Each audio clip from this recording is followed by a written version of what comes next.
안녕하십니까? 모원토연 대표 원장 김경복입니다. 오늘은 그 정수리 모발 이식에 대해서 많은 분들이 좀 갑론을박을 하는 부분이 있어서 제가 아는 한도 내에서 저희 경험적인 부분을 포함해서 정수리 모발 이식 수술 과연 해도 괜찮을까?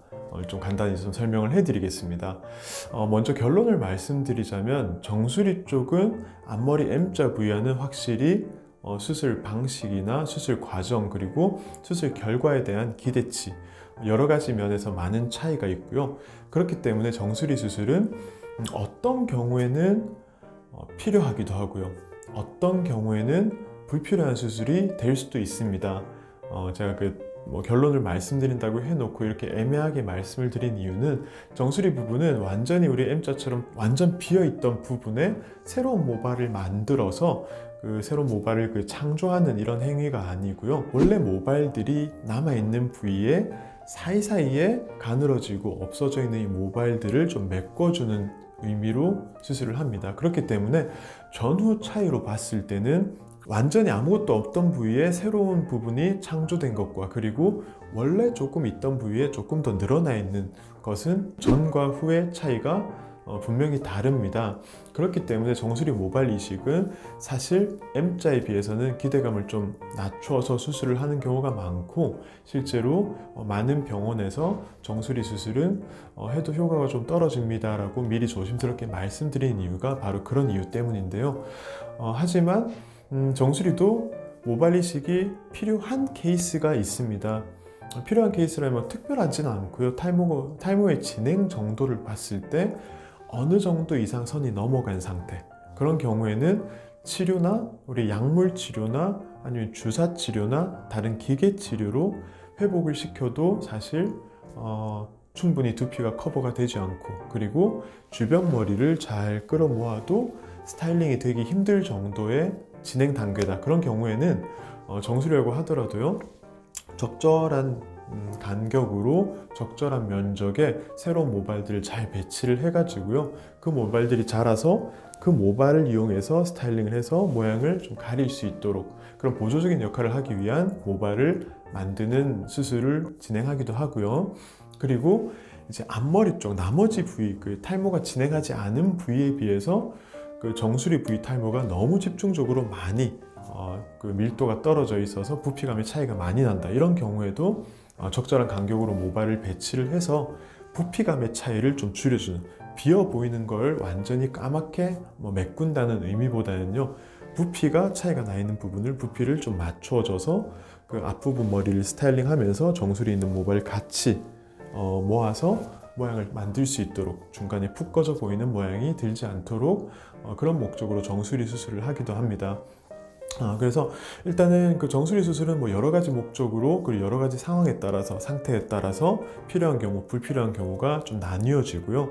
경험적으로도 제가 봤을 때 이런 경우에는 그 뒷머리 모발 상태나 여러 가지 그 탈모 진행 정도 형태나 여러 가지를 감안해 봤을 때 이런 경우에는 정수리 이식을 해도 제가 방금 말씀드린 것과 같은 이런 기대감을 충족시키기가 어려울 것 같다. 그런 경우에는 죄송스럽습니다만은 수술적으로 큰 이득을 보기가 힘듭니다 라고 저도 이제 말씀을 드리고 있고요.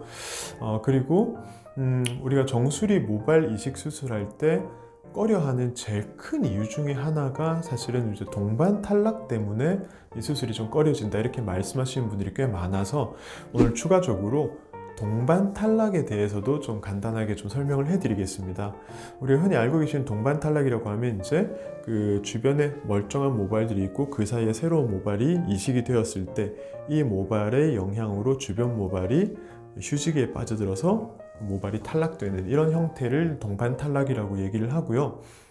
흔히 잘못 알고 계시는데 원래 있던 머리카락을 이식을 하면서 이 머리카락의 모낭을 파괴시켜서 이 모낭이 소실이 되는 이런 영구적인 모낭 파괴는 사실 우리가 동반 탈락이라고 얘기는 하지는 않습니다. 이런 경우에는 그 모발이 우리가 트랜섹션이라고 해서 그 니들로 인해서 모낭이 상처를 입어서 모낭이 소실됐다.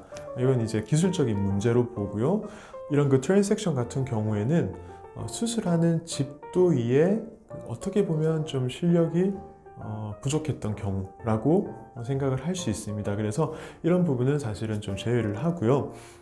아까 말씀드린 휴지기 탈모가 생기는 경우에 대해서 말씀을 드리면, 보통 휴지기 탈모는 최소 80%, 많게는 이제 100%는 다 시간이 지나면 자연스럽게 정상 회복이 됩니다. 그리고 모발 이식을 했을 때 생길 수 있는 이 동반 탈락 휴지기 탈모는 사실 실제 평소에 빠지는 모발량의 한 1-20% 정도 늘어나는 정도 수준밖에 되지 않기 때문에요.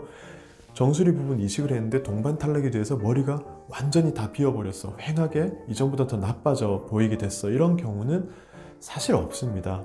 저도 사실은 본 적이 지금까지 전혀 없고요. 왜 그런 문제가 생겼는지는 다시 한번 다른 원인을 좀 찾아봐야 될 것 같고요.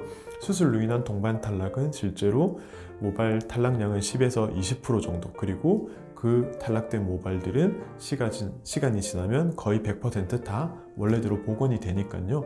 그 동반 탈락에 대한 걱정은 미리 하지 않으셔도 될 것 같고, 어느 정도 기술적으로 경험적으로 실력이 보통 이상 실력이 된다고만 하더라도요, 웬만한 제가 알기로는 모발 이식하는 의사들이 동반 탈락을 일으킬 일은 거의 없다고 봐도 됩니다. 그렇기 때문에 동반 탈락에 대해서 걱정하지 마시고요.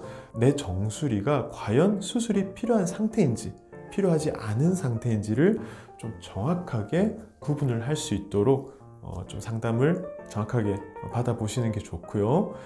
그런 부분에 대해서 궁금하시거나 내 정수리는 지금 수술이 필요한 상태냐 아니냐를 정확하게 알고 싶으시면 저희 모먼트 오연 찾아주시면 제가 객관적으로 냉정하게 보고 평가를 해드리겠습니다. 네, 감사합니다.